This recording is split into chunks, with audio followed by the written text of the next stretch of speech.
Hi friends, നമുക്കിന്നൊരു തൈരില്ലാത്ത പുളിശ്ശേരി ഉണ്ടാക്കാൻ പോവുകയാണേ.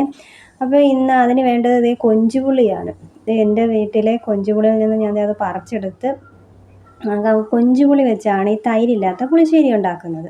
അപ്പോൾ ആദ്യം അത് നല്ലപോലെ കഴുകി വൃത്തിയാക്കിയതിന് ശേഷം അത് കുഞ്ഞായിട്ട് അരിയുക. കുഞ്ഞു കുഞ്ഞായിട്ട് അരിഞ്ഞ് ചട്ടിയിലിട്ട് അത് വെള്ളം ഒഴിച്ച് വേവിക്കണം. നല്ലപോലെ വെന്ത് വരുമ്പോൾ അത് മിക്സിയുടെ ജാറിലേക്ക് ഇട്ട് അത് നന്നായിട്ട് അരച്ച് പേസ്റ്റ് പോലെ ആക്കിയെടുക്കും.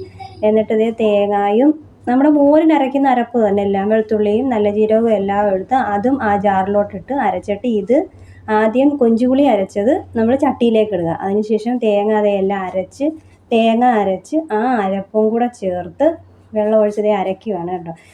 എന്നിട്ട് അതും കൂടെ അതിൻ്റെ അരപ്പും കൂടെ ചേർത്ത് ഇതിലേക്ക് ഈ ചട്ടിയിലിട്ട് ഒന്നിച്ച് മിക്സ് ചെയ്യുക. വെള്ളം ഒഴിച്ച് നന്നായിട്ട് മിക്സ് ചെയ്യുക. മിക്സ് ചെയ്തിട്ട് കടുക് വറുക്കാൻ ആവശ്യമായ വറ്റൽമുളക്, കൊച്ചുള്ളി, വേപ്പില ഇതെല്ലാം എണ്ണ ഒഴിച്ച് കടുക് താളിച്ച് അതിൻ്റെ അകത്തോട്ട് ഇട്ട് ഇതിനകത്തോട്ട് മിക്സ് ചെയ്യണം.